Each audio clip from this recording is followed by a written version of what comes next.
Next अपने start करने वाले हैं क्लास 12th के लिए। क्लास 12th एनसीईआरटी सिलेबस के अकॉर्डिंग, क्योंकि जो बेटा एनसीईआरटी होता है वही सीबीएसई के अंदर और वही आरबीएसई के अंदर यूज़ होता है, या फिर एनसीईआरटी ही लगता है, चाहे आप सीबीएसई पढ़ रहे हो चाहे आप आरबीएसई पढ़ रहे हो। तो अपने क्लास 12th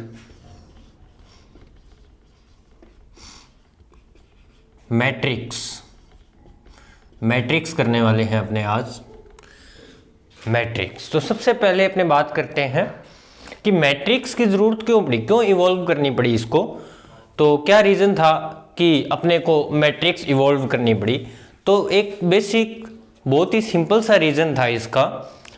जो लीनियर इक्वेशंस होती है, जितने भी टाइप के अपने पास लीनियर इक्वेशन होती है, उन इक्वेशन को सॉल्व करने के लिए हमें मैट्रिक्स का इवॉल्व करना पड़ा। यानी कि अपने कोई भी टाइप की जो लीनियर इक्वेशन होती है उसको हम मैट्रिक्स से क्या कर सकते हैं, सॉल्व कर सकते हैं। उसके बाद जब लीनियर इक्वेशन को अपने सॉल्व करने लगे तो वाइडली जो मैट्रिक्स का यूज़ है वो साइंस फैकल्टी के अंदर, कॉमर्स के अंदर, आगे और भी इसके बहुत सारे यूज स्टार्ट हो गए, जिसके अंदर अपने मैट्रिक्स से उन क्वेश्चंस को सॉल्व करने लग गए या फिर उनकी जो प्रॉब्लम है उनको सॉल्व करने लग गए।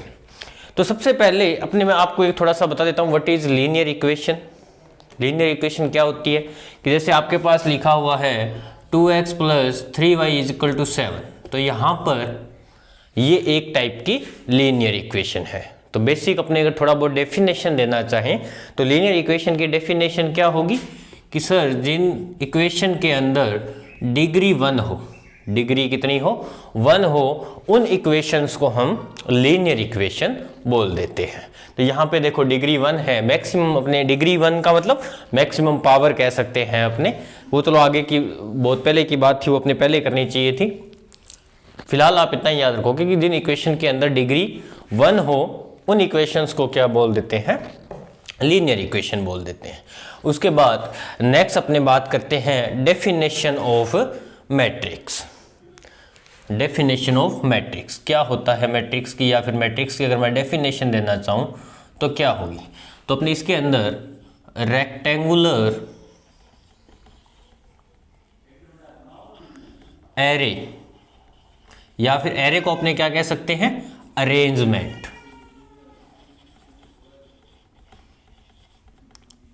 ऑफ रेक्टेंगुलर एरे बोल सकते हैं, या फिर अरेंजमेंट ऑफ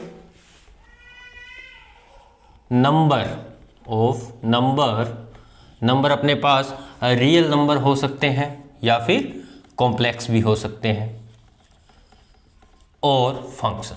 तो ये होगी अपने पास डेफिनेशन ऑफ मैट्रिक्स। ये अपने पास क्या होगी इसकी डेफिनेशन ऑफ मैट्रिक्स। उसके बाद में मैट्रिक्स पढ़ने के बाद में अपने पढ़ेंगे मैट्रिक्स अलजेब्रा।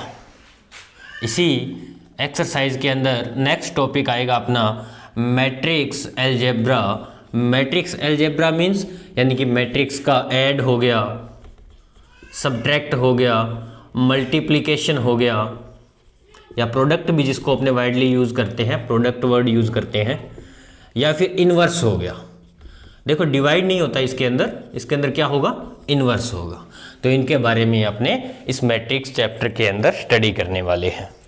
तो जैसे आपके पास मैं आपको एक सिंपल मैट्रिक्स एग्जांपल लिखना चाहूँगा। जैसे अपने पास कोई एक मैट्रिक्स है ए, तो सबसे पहले मैं आपको बता देता हूँ कि कोई भी मैट्रिक्स को अगर शो करना है तो कैपिटल अल्फ़ाबेट से इसको क्या करते हैं, अपने शो करते हैं। तो जैसे अपने पास ये एक मैट्रिक्स है 1 2 3 4 5 6, ये अपने पास एक टाइप की क्या है, मैट्रिक्स है। इस मैट्रिक्स के अंदर कुछ वर्ड्स हैं, उनके बारे में अपने स्टडी कर लेते हैं। तो सबसे पहले मैं बात करता हूं इन हॉरिजॉन्टल लाइंस की। लाइंस कितनी है इसके अंदर, सर एक ये है और एक ये है, तो इन दोनों को क्या बोल देते हैं, अपने रो। क्या बोलते हैं, रो। तो मैं ये कह सकता हूं कि ये अपना R1 है और ये R2 है। तो यहाँ पे नंबर ऑफ रो कितने हैं, 2 है सर, R1 R2। उसके बाद नेक्स्ट मैं बात करूं वर्टिकल की, ये है वर्टिकली, यानी कि ये अपने पास वर्टिकली आ गई वैल्यू। ये जो वर्टिकल्स होते हैं इनको अपने बोल सकते हैं कॉलम। क्या बोलते हैं? कॉलम। अब यहां पर कॉलम को किससे शो करेंगे? C1, ये हो गया C2 और ये हो गया C। रो को R से, कॉलम को C से। तो यहां पर देखो बेटा, नंबर ऑफ रो अपने पास 2 है, तो ये हो गया R1, नेक्स्ट वाला हो गया R2। वैसे ही कॉलम, फर्स्ट वाला कॉलम फर्स्ट, सेकंड वाला कॉलम सेकंड, और थर्ड वाला जो अपने पास वर्टिकल्स लाइन है उनको अपने क्या बोल देंगे? C3, column number third. ये तो हो गई अपने पास बात रो एंड कॉलम्स की। उसके बाद नेक्स्ट अपने बात करते हैं, या फिर जैसे मैं आपको कहूँ कि कोई भी मैट्रिक्स को लिखना है, कोई ज़रूरी नहीं कि उसके अंदर ये सारी, ज़रूरी क्या होता ही नहीं, बेसिक अपने अगर कोई मैट्रिक्स को लिखेंगे तो नॉर्मल यूं ही लिखेंगे सर 1 2 3 4 5 6, ये बस सर ये मैट्रिक्स। क्लियर? इसके अंदर ये शो करने की जरूरत नहीं है कि सर ये वर्टिकल, ये कॉलम, इनको हॉरिजॉन्टली, ये नहीं, मैट्रिक्स नॉर्मल अपने ये ऐसे ही इसको लिख सकते हैं। तो ये होगी अपने पास एक मैट्रिक्स। उसके बाद एक वर्ड और यूज होता है, यहां पर एक चीज और लिखी जाती है, यहां पर एक चीज और लिखी जाती है, वो होती है अपने पास ऑर्डर ऑफ मैट्रिक्स। वो क्या होता है? Order of matrix. Order of matrix जो होता है वो होता है number of row and number of column. Number of row and number of column. तो नंबर ऑफ रो अपने यहां पे बात करें तो नंबर ऑफ रो को अपने बेसिक शो करेंगे m से, और नंबर ऑफ कॉलम को शो करेंगे n। नंबर R1 R2 की बात है, नंबर टोटल नंबर की बात कर रहा हूं। जैसे यहां पर मैं आपको बताऊं कि इसको किससे शो करेंगे? m into n। यहां पे इस ब्रैकेट में क्या लिखेंगे? m into n। तो m क्या है सर? m हमारे पास नंबर ऑफ रो है।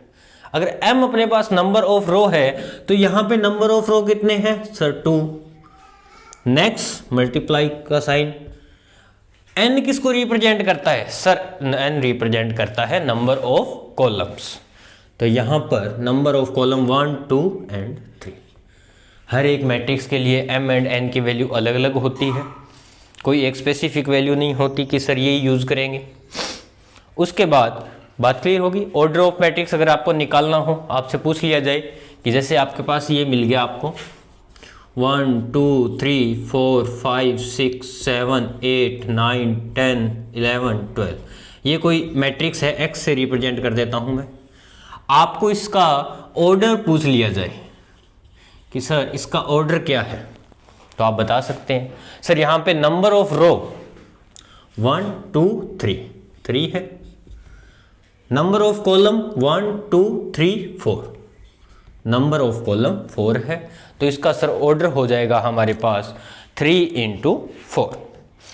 उसके बाद नेक्स्ट अपने बात करते हैं, कोई जरूरी नहीं होता बेटा ये जो चीजें हैं ऑर्डर है, कई क्वेश्चन के अंदर तो अपने लिखेंगे, कईयों के अंदर नहीं लिखेंगे, कईयों के अंदर फाइंड करेंगे, अलग अलग बात है। नॉर्मल आप अगर सीधा ये लिखते तो भी ये मैट्रिक्स को क्या करता है? शो करता है। तो ये नॉर्मल अपने कह सकते हैं रिप्रेजेंटेशन थी, रिप्रेजेंटेशन ऑफ मैट्रिक्स। नेक्स्ट अपने पास आता है फाइनली कंक्लूजन अपना निकल गया। अभी कैसे लिखेंगे? ये अपने पास फाइनली कंक्लूजन है। उसके बाद बात करते हैं रिप्रेजेंटेशन ऑफ एलिमेंट। तो सबसे पहले एक वर्ड और यूज करते हैं अपने इसके अंदर, एलिमेंट ऑफ मैट्रिक्स, यानी कि कोई भी मैट्रिक्स के एलिमेंट कौन से होते हैं। तो पर्टिकुलर ये जो डिजिट्स है अपने पास, ये एलिमेंट है। ये क्या है? एलिमेंट। इन्हीं को क्या बोलते हैं? Element of matrix. तो अपने इसको शो करते हैं, देखते हैं कैसे लिखते हैं। आप स्क्रीनशॉट ले सकते हैं इसका। चलो नेक्स्ट चलते हैं।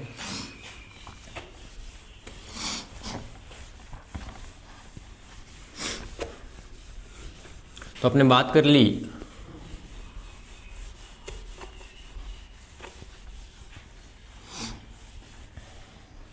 अपने देख चुके हैं what is column, what is row, what is matrix, what is element of a matrix. Next अपने टॉपिक करने वाले हैं representation of matrix, sorry of elements, representation of element of a matrix. कोई भी मैट्रिक्स है उसके अंदर एलिमेंट्स को अपने कैसे रिप्रेजेंट करते हैं, तो इसको मैं आपको एक एग्जांपल से शो कर देता हूं। जैसे अपने पास कोई एक मैट्रिक्स है ए,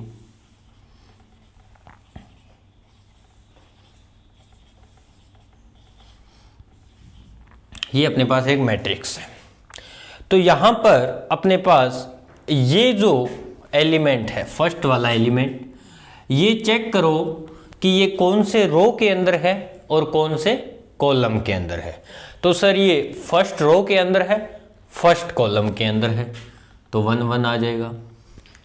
ये कौन से रो के अंदर है और कौन से एलिमेंट के कौन से कॉलम के अंदर है, सर ये फर्स्ट रो के अंदर है और सेकंड कॉलम के अंदर है। ये सर ये फर्स्ट रो थर्ड कॉलम, वैसे ही सर ये सेकंड रो, देखो फर्स्ट ये था सेकंड और सर फर्स्ट कॉलम, तो ये A2 आ जाएगा, A2 3 आ जाएगा। ये सर ये थर्ड तो आ गया रो और फर्स्ट आ गया कॉलम, थर्ड 2 और 3 3।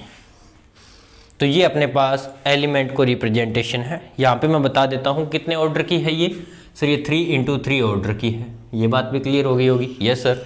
अब देखो यहाँ पे ये जो फर्स्ट नंबर है ये शो करता है रो को, किसको शो करता है, रो को, और ये जो सेकंड नंबर है ये रिप्रेजेंट करता है कॉलम को। तो यहाँ पर भी ये सर फर्स्ट जो फर्स्ट अपने पास डिजिट है वो रिप्रेजेंट करता है रो को, सेकंड वाला कॉलम को। तो अगर मैं यहाँ पर एक और एग्जांपल दूं, बेस्ट एग्जांपल इसके लिए, तो देखो बेटा जैसे अपने पास एक इक्वेशन या अपने मैट्रिक्स है 1 2 3 4, कुछ भी लिख लो कैसे भी, कोई एक मैट्रिक्स बना दी। अब मैट्रिक्स देखो बेटा, मैट्रिक्स को लिखने का फॉर्मूला आपको रिप्रेजेंटेशन ऑफ मैट्रिक्स में पहले बता चुका हूं कि ये ऐसे बॉक्स बना के और उसके अंदर वैल्यूज रख देते हैं, तो ये हो जाती है अपनी रिप्रेजेंटेशन ऑफ मैट्रिक्स। यहां पर कभी कोमा नहीं लगेगा, ये बात दिमाग में रखना कि यहां पर कभी भी कोमा नहीं लगता। क्यों नहीं लगता ये मैं आपको बाद में बताऊंगा, जैसे अपने को जरूरत पड़ेगी तब बात करेंगे। सीधा नॉर्मल लिखते हैं अपने। अब अगर मैं बात करूं एलिमेंट्स की, अपने बात कर रहे हैं एलिमेंट के बारे में अपने बात करने हैं, तो अगर मैं यहां पर लिख दूं A1 2, sir here A represent element, 1 represent row and second represent column. तो कितनी वैल्यू आएगी, सर फर्स्ट रो के अंदर सेकंड कॉलम, यानी कि देखो फर्स्ट सेकंड, तो कहां पे कट हो रहा है 2 पे, तो इसकी वैल्यू कितनी होगी 2। मैं यहां पे रख दूं A2 2, तो अपने पास एलिमेंट की वैल्यू कितनी आएगी, सर सेकंड ही रो और सेकंड ही कॉलम, मतलब यहां कट हो रहा है, इसकी वैल्यू कितनी होगी 4 होगी। तो ये था अपने पास एलिमेंट का रिप्रेजेंटेशन, एलिमेंट के बारे में अपने देखा। उसके बाद जनरल अपने बात करते हैं, नेक्स्ट हेडिंग लगाते हैं अपने। तो एलिमेंट क्लियर हो गया होगा, एलिमेंट क्या होते हैं, कौन से होते हैं, किनको एलिमेंट बोलते हैं। एलिमेंट कोई भी टाइप के एलिमेंट की या इस मैट्रिक्स के अंदर किसी भी एलिमेंट की अगर वैल्यू निकालनी हो तो अपने चेक करेंगे रो कौन सा, कॉलम कौन सा, और वो वैल्यू क्या कर देंगे, पुट कर देंगे। नेक्स्ट है अपने पास general representation of matrix, general representation of matrix. इसके अंदर जैसे अपने पास एक मैट्रिक्स ले रहा हूं मैं, ध्यान से देखना बेटा। मैट्रिक्स को मैंने बोला था यूं शो करते हैं अपने, चलो थोड़ा सा बड़ा बना लेते हैं क्योंकि अपने यहाँ पे जनरल अपने पूरी बेसिक ओवरऑल कंक्लूजन पढ़ रहे हैं। तो बताओ बेटा इस एलिमेंट को अपने क्या कहेंगे, सर ये A1 1 होगा, ये वाला A1 2 होगा, ये वाला सर A1 3 होगा। कैसे आया कि सर इसके अंदर रो तो फर्स्ट ही है, कॉलम चेंज हो रहे हैं 1 2 3, चलो ये यूं चलता गया। और यहां पे मैंने इसको बॉक्स को बंद कर देता हूं, देखो तो ये क्या होगा सर, ये A21 होगा, ये सर A22 होगा, ये सर A23 होगा। बात क्लियर हो गई? Yes sir. तो ये जगह खाली क्यों छोड़ी है बता रहा हूँ आपको। अब मेरे को ये बताओ कि अगर इसका ऑर्डर, ध्यान से देखना बहुत इंपॉर्टेंट बात है, ये बात समझ गए तो बहुत कुछ क्लियर हो जाएगा। इस मैट्रिक्स का जो ऑर्डर है आपके पास वो है m into N, m into N. ठीक है सर।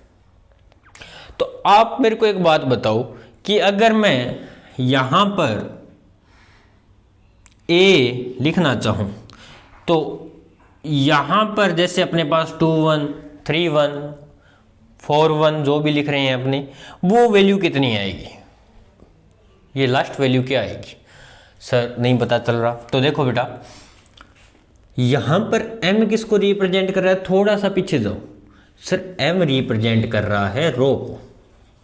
यानी कि कहने का मतलब क्या हुआ सर, इट मीन्स कि that in this matrix the number of row is m, so the finalist value of the row is m। बात क्लियर होगी? यानी कि ये वैल्यू बताओ मेरे को कहां तक चल सकती है सर, a m तक। m से ज्यादा तो जाएगी नहीं, क्यों? क्योंकि जो लास्ट नंबर है अपने पास वही m है। रो मैक्सिमम हो कितने सकते हैं, 1 2, मैक्सिमम कितने हो सकते हैं सर m, तो मैंने लास्ट वाला m रख दिया। अब कॉलम तो अपने पास ये 1 ही रहेगा क्योंकि कॉलम तो फर्स्ट ही चल रहा है। Yes sir. तो फिर मेरे को ये बताओ कि ये मैक्सिमम कहां तक जा सकता है, ये जो वैल्यू है वो लास्ट कहां तक होगी सर। ए रो तो हमें पता है फर्स्ट है, रो तो हमें पता है फर्स्ट चल रहा है। बात करते हैं कॉलम की, first column, second column, third column, dash dash, last column क्या होगा सर, लास्ट कॉलम जब टोटल कॉलम ही अपने पास n है तो लास्ट कॉलम कितना हो जाएगा, n हो जाएगा। वैसे ही अगर इसकी बात करें तो सर रो तो हमें पता है 2 है, रो तो हमें पता है 2 है, तो कॉलम सर n हो जाएगा।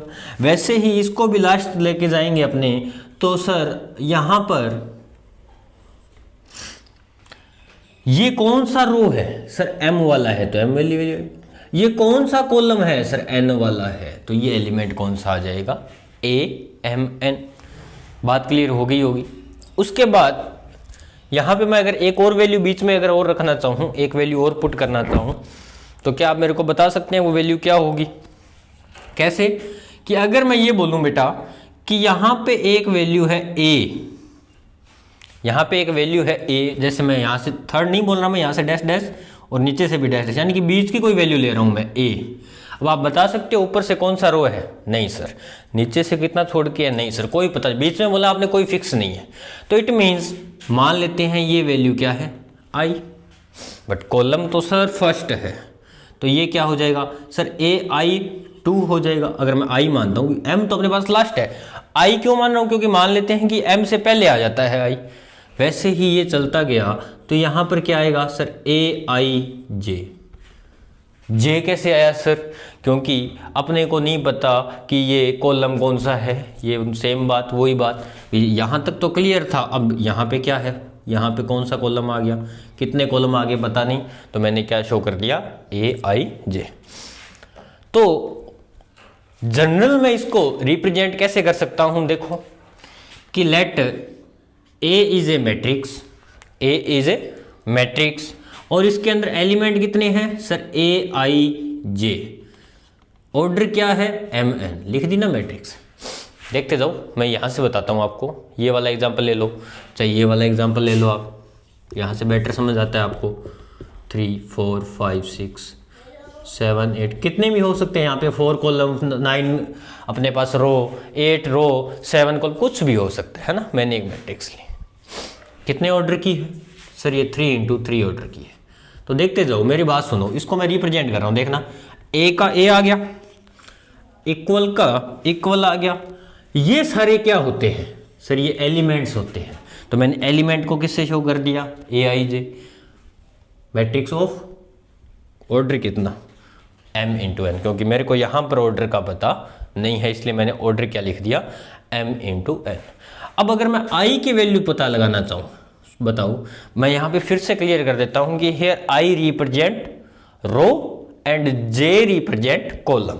जैसे m रिप्रेजेंट रो वैसे ही I represent row, n represent column वैसे ही j represent the column. Clear? अब मेरे को ये बताओ आप कि I की वैल्यू कहां से कहां तक हो सकती है। सर I की वैल्यू ये देखो 1 से तो स्टार्ट हुई थी, फर्स्ट यही है, तो पहले वाला यानी कि सर 1 से तो स्टार्ट हो रही है, यानी कि 1 के इक्वल हो सकती है। 1 से ज़्यादा 2 3, यस सर ज़्यादा भी हो सकती है, यानी कि या तो 1 के इक्वल होगी या फिर 1 से ज़्यादा होगी। अच्छा ठीक है, ये बात तो आपकी क्लियर है। अब मेरे को बताओ मैक्सिमम वैल्यू कितनी हो सकती है। सर I की मैक्सिमम वैल्यू m हो सकती है, m हो सकती है या फिर m से कम, सॉरी स्मॉलर देन m से अपने पास कम होगी। वैसे ही अगर मैं j की वैल्यू रखना चाहूँ, यही I है, इस I की वैल्यू क्या हो सकती है, तो सर 1 से तो स्टार्ट हुआ था, m लास्ट है इसकी।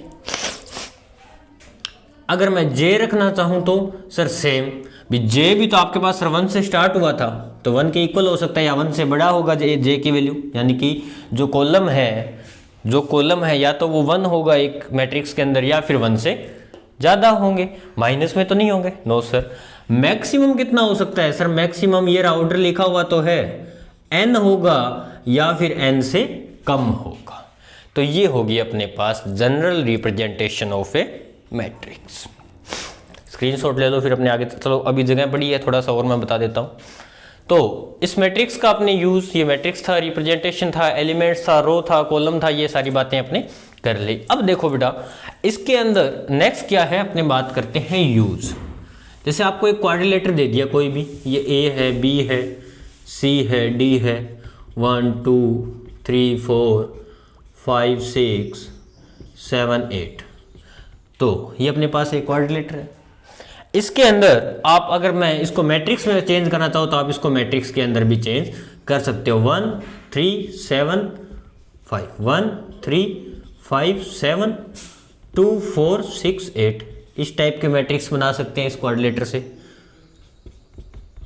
या फिर 1 2 3 4 5 6 7 8, इस टाइप की भी मैट्रिक्स बना सकते हैं और कोई वैल्यू अपने क्वाड्रिलेटर के अंदर फाइंड कर सकते हैं। कैसे कर सकते हैं, क्या कर सकते हैं, वो अपने बाद में बात करेंगे।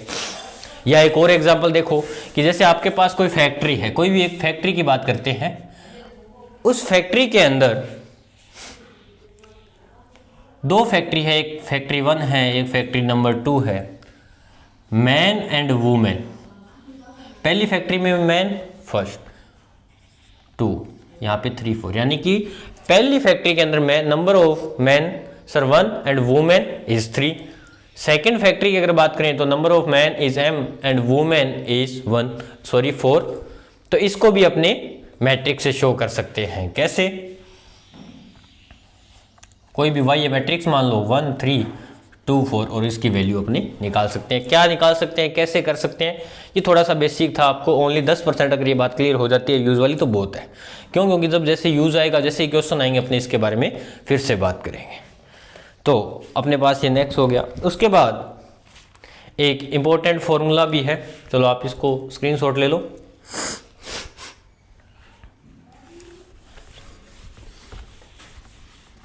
एक फॉर्मूला भी है बेटा। अब आपको ये पता करना है कि एक मैट्रिक्स आपको गिवन है, उस मैट्रिक्स के अंदर आपको ऑर्डर बता दिया जाता है कि ये इस ऑर्डर की मैट्रिक्स है। देन उसके अंदर नंबर ऑफ एलिमेंट्स कितने होंगे। जैसे मैं आपको एक फॉर्मूला एग्जांपल से भी बताऊंगा ये बात मैं आपको। फॉर्मूला क्या होता है कि mn is equal to number of element in matrix, कि एक मैट्रिक्स के अंदर mn क्या रिप्रेजेंट करते हैं, नंबर ऑफ एलिमेंट्स। कैसे, देखो जैसे अपने पास एक एग्जांपल है, कोई ये मैट्रिक्स है 1 2 3 4 5 6, क्लियर। तो मेरे को ये बताओ नंबर ऑफ रो सर 2 है, नंबर ऑफ कॉलम 3 है, 2 3 जा कितना हो जाएगा 6, 1 2 3 4 5 6, एलिमेंट भी कितने हैं 6 है सर। एक और एग्जांपल देखते हैं, जैसे एक मैट्रिक्स है -2 -3 4 9 8 5 6 2 1, number of row sir 3, column sir 3, तो 3 3 जा सर 9, 1 2 3 4 5 6 7 8 9। तो क्या बात क्लियर होती है कि ये जो डिग्री की जो वैल्यू है मल्टीप्लिकेशन करने के बाद या प्रोडक्ट करने के बाद में, तो वो अपने को रिप्रेजेंट करते हैं नंबर ऑफ एलिमेंट्स। तो ये अपने पास एक फॉर्मूला है। एक एग्जांपल और देखो, एग्जांपल में क्या कहता है वो आपको, कोई एक एग्जांपल है आपके पास, कहता है कि if A matrix have 8 element, if A matrix has 8 element, find the possible value of order, यानी कि ऑर्डर की पॉसिबल वैल्यूज क्या क्या हो सकती है। तो देखो बेटा, एलिमेंट अगर 8 है, थोड़ा सा फोकस करके देखना, बात समझने की कोशिश करना कि सर अगर एलिमेंट 8 है, जैसे मैं आपको एक बात बताऊं, ये अपनी मैट्रिक्स है, इसके अंदर बेटा 8 एलिमेंट है, तो उसको किस प्रकार रिप्रेजेंट कर सकते हैं, कैसे रिप्रेजेंट कर सकते हैं अपने। ये सर हो सकता है कि उसके अंदर रो तो 1 हो और 8 कॉलम हो, रो तो 1 हो 8 कॉलम हो, जैसे 1 2 3 4 5 6 7 8। ये देखो रो तो सर 1 है, कॉलम 8 है, रिप्रेजेंट हो सकता है, उसने 8 एलिमेंट बताया, ये लो 8 एलिमेंट। या फिर क्या हो सकता है, तो 1,8 या 1 इंटू 8 कह दो, चाहे 1,8, तो एक तो सर ऑर्डर लिख रहे हैं इसलिए मल्टीप्लाई का साइन। दूसरी पॉसिबल वैल्यू क्या हो सकती है कि 2 इंटू 4 हो जाए, कैसे सर 1 2 3 4 5 6 7 8, तो रो 2 कॉलम 4, तो टोटल एलिमेंट 8। थर्ड क्या हो सकता है कि सर हो सकता है कि यहाँ पे 4 इंटू 2 हो जाए, यानी कि सर देखो 1 2 3 4 5 6 7 8, तो sir number of row is 4, number of column is 2। या फिर क्या हो सकता है सर 8 इंटू 1, कैसे सर 1 2 3 4 5 6 7 8। क्लियर? Yes sir. तो ये अपने पास इस टाइप के एलिमेंट, तो अपने कैसे ऑर्डर निकाल सकते हैं, अपने सीधा बेसिक भी निकाल सकते हैं कि अपने को एलिमेंट गिवन थे 8, तो 8 किन किन का मल्टीप्लिकेशन करने पे वैल्यू आती है, किन किन का मल्टीप्लाई करें कि 8 आए, तो 1 इंटू 8 का मल्टीप्लाई 8 आता है, 2 इंटू 4 का मल्टीप्लाई 8 आता है, 4 इंटू 2, यहाँ पे ये मत करना कि सर 2 इंटू 4 4, नहीं सेम नहीं है। क्यों? क्योंकि यहाँ पे बेटा पहली वैल्यू रो को शो कर रही है, तो यहाँ पे रो 2 है, यहाँ पे रो 4 है, तो वैल्यू अपने आप में चेंज होगी ना। हाँ, तो किन किन की वैल्यू अपने पास 8 आती है। अगर ये 16 होता तो भी कर लेते सर, अगर 16 होता फिर सर 1 इंटू 16 हो जाता, एक तो ऑर्डर ये बन सकता था सर, 2 इंटू 8 वाला ऑर्डर बन जाता सर, 4 इंटू 4 वाला ऑर्डर बन जाता सर, 8 इंटू 2 वाला ऑर्डर बन जाता, और सर 16 इंटू 1 वाला ऑर्डर बन जाता। अब सर 4 इंटू 4 को 2 बार लिखें क्या? नहीं, क्योंकि बेटा 2 बार लिखोगे फिर भी बात तो वही है, पॉसिबल पूछा है उसने, पॉसिबल तो यहाँ पे भी ये रो को कॉलम को शो कर रहे हैं। तो बात क्लियर होगी आपको। नेक्स्ट क्वेश्चन आपको इंटरेस्टिंग क्वेश्चन है, एक एलिमेंट से रिलेटेड क्वेश्चन है, देखना बेटा।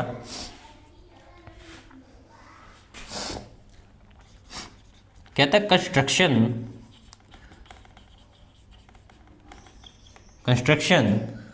ए 3 इंटू 4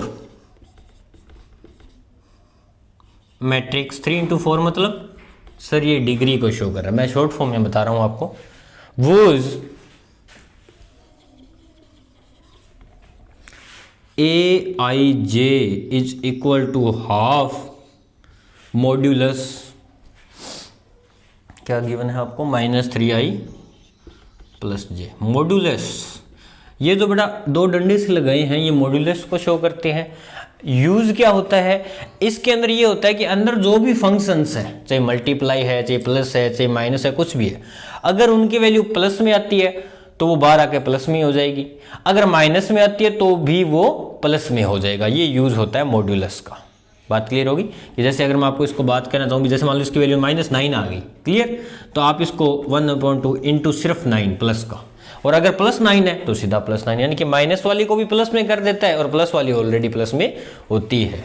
तो ये यूज होता है मॉड्यूलस का, ये जो अपने पास ब्रैकेट है। क्लियर? तो आप सबसे पहले अपने को क्या बोला उसने कि कंस्ट्रक्शन बात कर रहा है वो 3x4 डिग्री की मैट्रिक्स बनानी है। तो मैं इजी वे में बनाता हूँ, बिल्कुल इजी वे में। देखो बेटा, मैं बिल्कुल, देखो स्टार्ट है अपना, ये बिगिनिंग है, सारी क्वेश्चन ऐसे नहीं करने, पर स्टार्टिंग है इसलिए मैं आपको हर एक चीज़ क्लियरली बता रहा हूँ कि ये कौन सा, ये मैट्रिक्स है सर ए 3x4 में बनानी है, हमें ये भी पता है सर 3x4 मतलब सर रो तो 3 होने चाहिए, तो ये लो जी ए, ये लो जी 3 रो हो गए। कॉलम सर 4 होने चाहिए 1, ये लो जी। क्लियर? तो ये क्या हो गया A11, पता है आपको एलिमेंट, ये कौन सा एलिमेंट होगा सर 1 2 1 3 और 1 4। ये कौन सा होगा सर 2 1 2 2 सॉरी 2 1 2 2 हाँ 2 3 और 2 4 3 1 3 2 3 3 3 4। Clear? Yes sir. Okay sir, ये मैट्रिक्स बना दी 3x4 की, पर हमें सर वैल्यू चाहिए, हमें ए में वैल्यू नहीं चाहिए। तो आपको मैंने पहले भी बताया था, ये पहली वैल्यू किसको रिप्रेजेंट करती है सर रो को, दूसरे वाली वैल्यू किसको रिप्रेजेंट करती है सर कॉलम को, फर्स्ट वाली वैल्यू रो को तो रिप्रेजेंट करती है, पर आई जे के हिसाब से लिखें तो सर पहली वाली वैल्यू आई को रिप्रेजेंट करती है और दूसरे वाली वैल्यू जे को। वैसे ही इसकी पहली आई को, उधर वाली जे को, पहली आई को और दूसरी वाली जे को रिप्रेजेंट करती है। तो देखो मान लो मेरे को वैल्यू निकालनी है इस एलिमेंट की A11 की, तो देखो A11 is equal to 1/2 modulus -3, I की वैल्यू कितनी है कंपेयर करो सर 1 है, प्लस जे की वैल्यू, सर जे की वैल्यू भी 1 है। तो देखो आपके पास वैल्यू क्या आ जाएगी, A11 is equal to 1/2 -3 into 1 sir minus का 3 प्लस का 1 प्लस का 1। तो यहाँ से A11 की वैल्यू आ जाएगी, देखते जाना बेटा, -3 + 1 सर माइनस के 2 और बाहर आके सर प्लस का हो जाएगा ये। तो A11 की वैल्यू आ गई 1। बात क्लियर होगी? Yes sir. वैसे ही आप जैसे A21 की वैल्यू निकालना चाहते हो, मैं उधर से, मेरे को पता है मैंने यहाँ से एक उठा लिया आपकी बार 2 1, तो सर हाफ का हाफ मॉड्यूलस का मॉड्यूलस माइनस का माइनस 3 का 3, आई की वैल्यू सर अब की बार 2 है, प्लस जे की वैल्यू सर 1 है। तो सॉल्व करेंगे सर माइनस के 6 प्लस 1 सर माइनस के 5 बच गए, माइनस के 5 बार आके प्लस का 5 यानी कि 5/2 आ गया।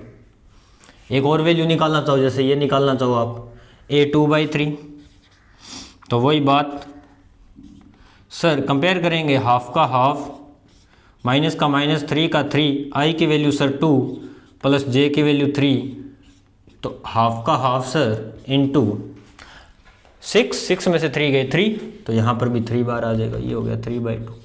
तो ऐसे बाकी सारी वैल्यूज़ भी निकाल सकते हो, ये वैल्यू भी निकालो ये। तो उसके बाद आप एक मैट्रिक्स बनाओगे, कैसे, सेम वही मैट्रिक्स ए लिखोगे। A11 कितना आया था आपका सर, A11 आया था हमारा 1, A21 कितना आया था सर 5/2, A23 कितना आया था, 23 कहाँ पर है सर, 23 को यहाँ पर है लगभग 3/2। ये वैल्यू तो मैंने निकाल दी बेटा, बाकी वैल्यूज आप निकाल लोगे, कोई हार्ड नहीं है। आई की वैल्यू, ये पहले ये एलिमेंट निकालना है, आप शुरू से लग जाना, ये आई की वैल्यू यहाँ पर 1 है, 2 3 4 जो भी है देखते जाओ और इसको कंप्लीट कर लो। उसके बाद नेक्स्ट अपने पास पढ़ेंगे टाइप ऑफ मैट्रिक्स, नया टॉपिक है अपने पास टाइप ऑफ मैट्रिक्स।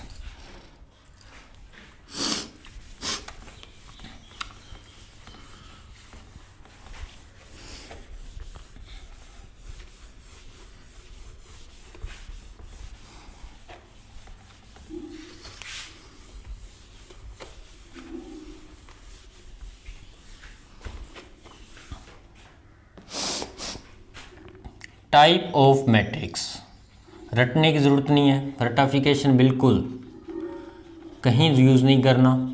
जैसे नाम है वैसे ही अपने पास टाइप हो जाएगा। जैसे पहला है रो मैट्रिक्स, एक नंबर क्या है, रो मैट्रिक्स। तो रो मैट्रिक्स अगर मैं डेफिनेशन दूं तो क्या बोलेंगे सर, जिसमें ओनली रो क्या हो, वन हो, रो क्या हो, वन हो, कॉलम चाहे कितने ही हो, फिक्स नहीं, नोट फिक्स। मैं शॉर्ट फॉर्म में बता रहा हूँ आपको कि सर जिसके अंदर रो तो वन हो बट कॉलम वन भी हो सकते हैं, 2 3 4 5 कुछ भी हो सकता है, तो वहाँ पे उस मैट्रिक्स को अपने रो मैट्रिक्स बोल देंगे। जैसे ये है 1 2 3, तो ये कौन सी मैट्रिक्स है, रो। क्यों? क्योंकि इसके अंदर रो की वैल्यू 1 है, कॉलम चाहे कितने ही हो। अब यहाँ पे आप कोमा नहीं लगा सकते, मैं फिर से आपको रिवाइज करवाना चाहूँगा। कोमा क्यों नहीं लगा सकते सर, बाद में बताएंगे। नेक्स्ट आता है आपके पास कॉलम मैट्रिक्स। तो कॉलम मैट्रिक्स अभी आपको पता है सर, कॉलम मैट्रिक्स के अंदर नॉर्मल सी बात है, कॉलम 1 होना चाहिए, रो नोट फिक्स। एग्जाम्पल दो सर, एग्जाम्पल ये लो, यहाँ दे देते हैं 1 2 3 4। तो देखो कॉलम कितना है, ओनली सर 1 है, रो चाहे अपने पास कितनी हो। तो इसकी अगर मैं डिग्री बताऊं तो कितनी है, 1 × 3। इसकी डिग्री बताऊं तो सर 4 × 1। देख लो सही सर, यहाँ पे रो 1 है तो इसलिए रो मैट्रिक्स, यहाँ पे कॉलम 1 है इसलिए ये कॉलम मैट्रिक्स आ गई। उसके बाद नेक्स्ट अपने बात करते हैं रेक्टेंगुलर मैट्रिक्स। थर्ड नंबर आता है रेक्टेंगुलर मैट्रिक्स। इजी है। रेक्टेंगल के अंदर अगर आप थोड़ा सा याद हो तो सर लेंथ और ब्रेथ अलग अलग होती है ना, तो यहाँ से आप क्या याद रखोगे कि sir m is not equal to n। अगर m और n की वैल्यू इक्वल नहीं है तो वो अपने पास एक क्या हो जाएगी सर, वो एक रेक्टेंगुलर मैट्रिक्स हो जाएगी। जैसे सर ये है m है अपने पास 2 × 4, m × n, m की वैल्यू 2 है, n की वैल्यू 4 है सर, ये not equal, then it is called rectangular matrix. Next अपने बात करते हैं 4 number square matrix. Square matrix, तो स्क्वायर मैट्रिक्स में आपको याद होगा साइड इक्वल होती है, यानी कि m is equal to n। Example अगर मैं आपको दूं तो देखो बेटा 1 2 3 4, क्लियर। कितने ऑर्डर की है सर, 2 × 2 ऑर्डर की है। मान लो ये ए मैट्रिक्स है। एक और एग्जांपल दूं तो देखो बी 1 2 3 4 5 6 7 8 9, कितने ऑर्डर की है सर, 3 × 3 की है। तो m is equal to n है, यस सर, तो इट मीन्स स्क्वायर है। रेक्टेंगुलर मतलब sir m is not equal to n, then it is called rectangular matrix. अब क्या होता है, इसके आगे और टाइप आ जाते हैं, टाइप पे टाइप, टाइप पे टाइप, है ना। तो इसको मैं क्लियर करने के लिए आपको एक और बात बताता हूँ। नेक्स्ट अपने पास पार्ट आता है 4th का फर्स्ट, यानी कि स्क्वायर मैट्रिक्स का ही पार्ट है डायगोनल मैट्रिक्स। डायगोनल मैट्रिक्स, तो सर डेफिनेशन क्या होगी सर, डायगोनल मैट्रिक्स उस मैट्रिक्स को कहेंगे जिसको अपने ये बोल सकते हैं कि सर डायगोनल को छोड़कर, डायगोनल एलिमेंट को छोड़कर बाकी जितने भी एलिमेंट हैं वो कितने हो, 0। बाकी जितने भी एलिमेंट हो वो क्या हो, 0। सर डायगोनल एलिमेंट कौन से होते हैं, यस। तो देखो बेटा, डायगोनल मैट्रिक्स से पहले मैं बात करता हूँ डायगोनल एलिमेंट की। तो डायगोनल एलिमेंट जहाँ पर अपने पास बेटा value of i is equal to value of j, ये अपने पास डायगोनल अपने पास एलिमेंट होते हैं। कैसे, यहाँ पे ये देखो बेटा 1 और 4 ये डायगोनल है। तो सर ये 2 और 3 क्यों नहीं है, 2 और 3 क्यों नहीं है, बताता हूँ क्यों नहीं है, देखते जाना बेटा। ये कौन सा नंबर पे ऑर्डर, मैं इसका एलिमेंट लिखूँ तो 1 1 है, is equal to 1, yes sir. मैं देखना a 1 2 is equal to 2, a 2 1 is equal to 3, A2 is equal to 4। मैंने क्या बोला कि डायगोनल एलिमेंट वो ही होंगे जिनके i is equal to j हो। देखो i is equal to j 1 1, i is equal to j 1 1, इसलिए ये डायगोनल हो गया। ये क्यों नहीं हुआ? क्योंकि i इज इक्वल टू जे नहीं हो रहा सर, 1 इज इक्वल टू 2 कभी नहीं होता, तो इसलिए ये डायगोनल नहीं। इसकी अगर मैं बात करूं तो ये 1 1 हो जाएगा, ये 2 2 हो जाएगा, ये 3 3 हो जाएगा, चेक कर लेना आप। इसलिए है, तो ये इसलिए नहीं है, क्यों? क्योंकि ये 1 3 है और ये 1, ये तो है अपने पास 1 3 और ये है 3 1, A1 3 और ये A3 1, इसलिए डायगोनल नहीं बन रहा ये। क्लियर? हाँ, तो डायगोनल कौन सा होगा? ये होगा। क्लियर हो गया? तो अब चलो मैं डायगोनल मैट्रिक्स का एग्जांपल दे देता हूँ आपको। कुछ भी है अपने पास, कोई भी वैल्यू ले सकते हैं अपने, 2 0 0 0 4 0 0 0 7, कुछ भी। तो देखो ये अपने पास डायगोनल हो गए। इनके अलावा जो वैल्यूज है वो सारी की सारी क्या है? 0 है, इसलिए इसको क्या बोलते हैं? Diagonal matrix. उसके बाद नेक्स्ट टाइप आता है स्केलर। नेक्स्ट 2 नंबर आता है स्केलर मैट्रिक्स। मैं यही बता देता हूं बेटा, फिर इरेज करेंगे। स्केलर मैट्रिक्स, स्केलर मैट्रिक्स क्या कहता है अपने को? कहता है कि ये जो स्केलर मैट्रिक्स है ये भी एक टाइप की स्क्वायर मैट्रिक्स है। सुनना बात ढंग से, स्केलर मैट्रिक्स है वो भी एक टाइप की स्क्वायर है। मतलब सर ऑर्डर इक्वल होगा, m is equal to n होगा सर, ऑर्डर इक्वल होगा। बात क्लियर होगी? Yes sir. अब दूसरी बात ये है कि ये स्केलर इस स्क्वायर का भी कह सकते हो और आप इस स्केलर को डायगोनल का भी कह सकते हो। पार्ट डायगोनल का कैसे कह सकते हैं मैं आपको बता देता हूं कि स्केलर के अंदर जो अपने पास डायगोनल एलिमेंट होंगे वो सारे क्या होंगे? 1 होंगे। कितनी होगी उसकी वैल्यू? 1 होगी। सर कुछ समझ कम आ रहा है, चलो 1 नहीं कहेंगे, अपने इक्वल कह देंगे। 1 नहीं, इक्वल कहेंगे। कैसे? देखो बेटा, इसका एग्जांपल बता रहा हूं मैं आपको। 5 0 0 0 5 0 0 0 5। तो सबसे पहले तो मेरे को ये बताओ कि ये स्क्वायर है? यस सर, 3 इंटू 3 की है इसलिए स्क्वायर है। देखते जाना। क्या ये डायगोनल है? सर डायगोनल को छोड़कर बाकी 0 है इसलिए डायगोनल भी है। क्या ये स्केलर है? यस सर, क्योंकि स्केलर के अंदर डायगोनल जो एलिमेंट है उसकी क्या प्रॉपर्टी होती है कि वो इक्वल होते हैं। तो यहाँ पे 5 5 5 तीनों वैल्यू इक्वल है, तो इसलिए ये क्या है? एक स्केलर भी है। तो स्केलर जो होती है वो डायगोनल भी हो सकती है, वो एक स्क्वायर मैट्रिक्स भी हो सकती है। बात क्लियर हो गई? स्क्रीनशॉट लो, फिर आगे चलते हैं।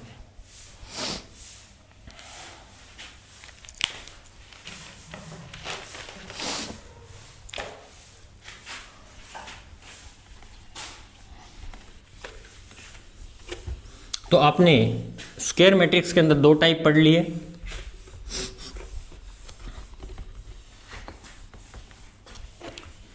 स्क्वायर मैट्रिक्स पढ़ लिया आपने, स्क्वायर मैट्रिक्स का फर्स्ट पार्ट डायगोनल पढ़ लिया आपने, सेकंड स्केलर पढ़ लिया।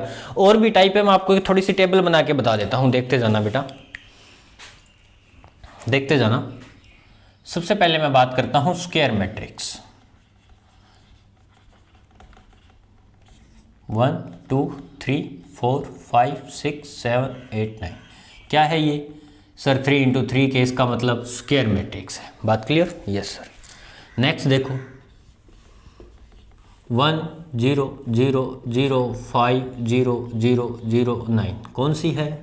सर ये एक डायगोनल है, ये डायगोनल मैट्रिक्स है। ठीक है भाई। नेक्स्ट 5 0 0 0 5 0 0 0 5, तो इसी से कौन सी बन गई? सर स्केलर बन गई। इसी से कौन सी मैट्रिक्स बन गई? Scalar matrix.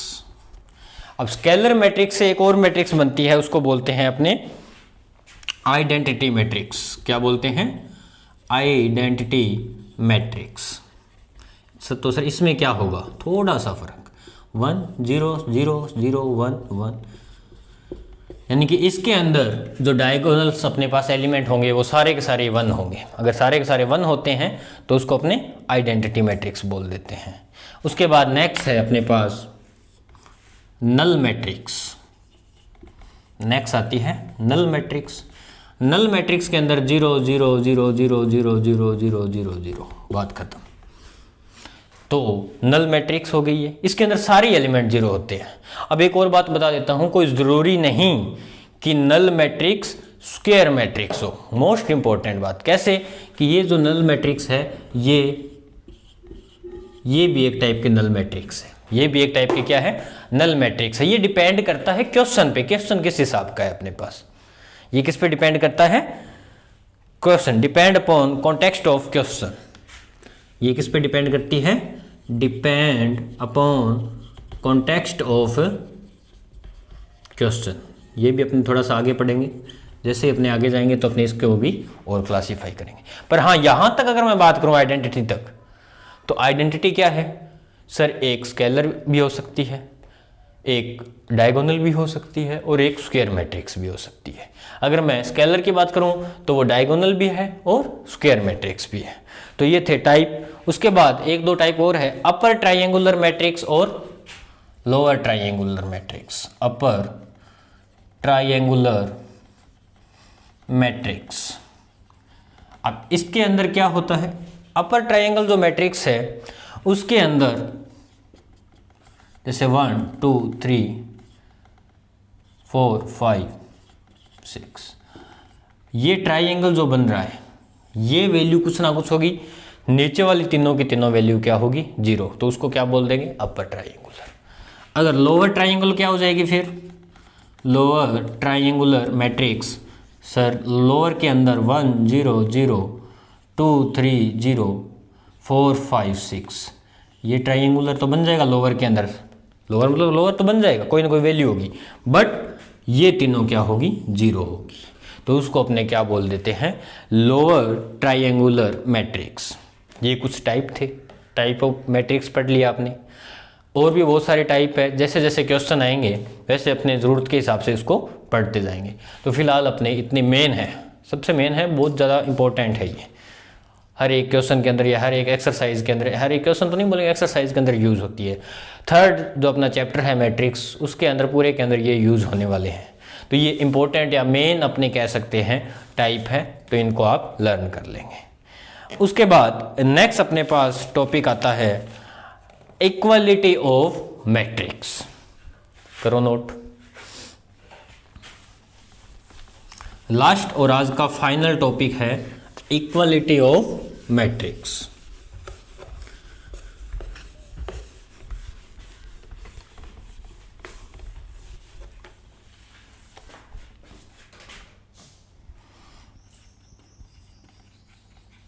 Equality of matrix, कोई भी टू मैट्रिक्स है, एनी टू मैट्रिक्स, वो इक्वल कब हो सकती है। ऐसे इससे पहले एक वैल्यू और आती है बेटा अपने पास, इसके बाद इससे पहले अपने एक और चीज़ पढ़ेंगे, ट्रेस ऑफ मैट्रिक्स, पीछे वाले टॉपिक में है या अपने यहाँ पे कर लो, कोई दिक्कत नहीं।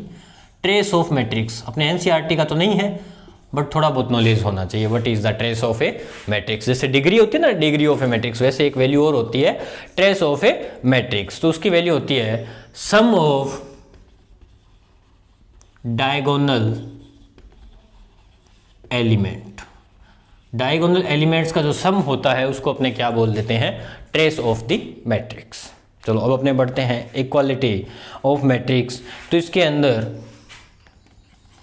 टू रूल्स से अपने कह सकते हैं, टू नियम कह सकते हैं, दो शर्तें कह सकते हैं, जिससे अपने equality of a matrix prove कर सकते हैं। तो रूल नंबर फर्स्ट क्या कहता है कि both two matrix are equal, they should be, both two matrix are equal, they should B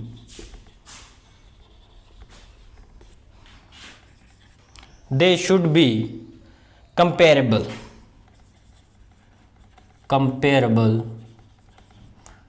that means order should be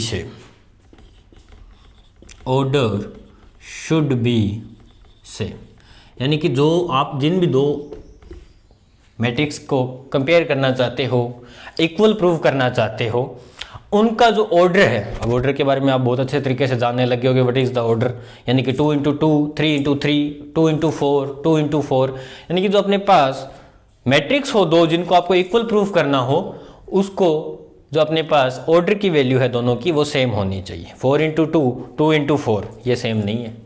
4 × 2 है तो दूसरे वाली मैट्रिक्स भी क्या होनी चाहिए, 4 × 2 में होनी चाहिए। नेक्स्ट अपने क्या कहता है कि there corresponding element should be equal।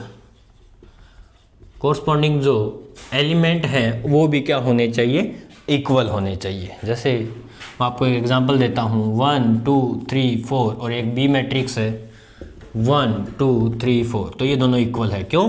क्योंकि सर डिग्री भी 2 है और कोरस्पॉन्डिंग यहाँ पे 1, यहाँ पे 1, यहाँ पे 2, यहाँ पे 2, यहाँ पे 3, यहाँ पे 3, 4, यानी कि एलिमेंट कोरस्पॉन्डिंग।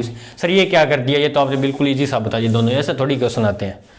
बिल्कुल सही बात है आपकी, क्वेश्चन ऐसे नहीं आते। क्वेश्चन कैसे आएंगे? क्वेश्चन ये आएगा, आपको बोलेगा कि 2 मैट्रिक्स क्या है, इक्वल है। क्या बोल दिया कि 2 मैट्रिक्स, एग्जाम्पल है जैसे 2 matrix are equal, then find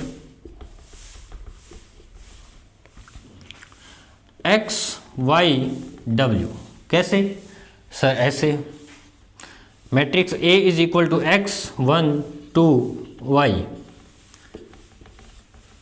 2 z, z है ही नहीं अपने पास ना, w कह देते हैं, 2 3। क्लियर?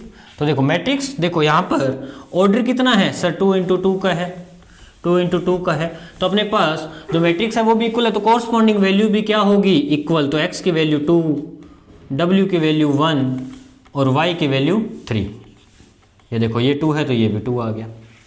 तो यहाँ पे अपने ऐसे इनकी वैल्यू क्या कर सकते हैं, फाइंड कर सकते हैं, इक्वालिटी को अपने प्रूव कर सकते हैं।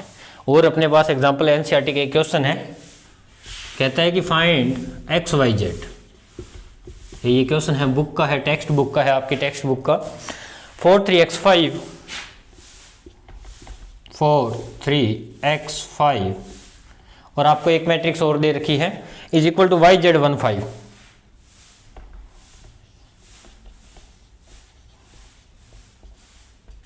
क्या वैल्यू निकाली, x y z, तो इक्वल है तो x की वैल्यू कितनी आएगी सर 1, y की वैल्यू सर 4 और z की वैल्यू 3। तो ये था आपका मैट्रिक्स, कुछ एग्जांपल थे। टाइप ऑफ मैट्रिक्स पढ़ लिया। सबसे पहले अपने बेसिक पढ़ा था मैट्रिक्स क्या होती है, मैट्रिक्स की ज़रूरत क्यों होती है, उसके बाद रो क्या होते हैं, कॉलम क्या होते हैं, कैसे रिप्रेजेंट करते हैं। उसके बाद पढ़ा था अपने एलिमेंट क्या होते हैं, एलिमेंट्स को कैसे रिप्रेजेंट करते हैं। फिर जनरल इक्वेशन पढ़ी थी, जनरल रिप्रेजेंटेशन पढ़ी थी। फिर टाइप पढ़े थे, टाइप ऑफ मैट्रिक्स, और ये कुछ एग्जांपल्स हैं। तो आज के लिए इतना ही, बाकी अपने कल करेंगे। तो अगर बेटा समझ आता है, कोई भी प्रॉब्लम हो तो आप मेरे को बता सकते हो, ठीक है, आप कमेंट के अंदर बता सकते हैं। Thank you.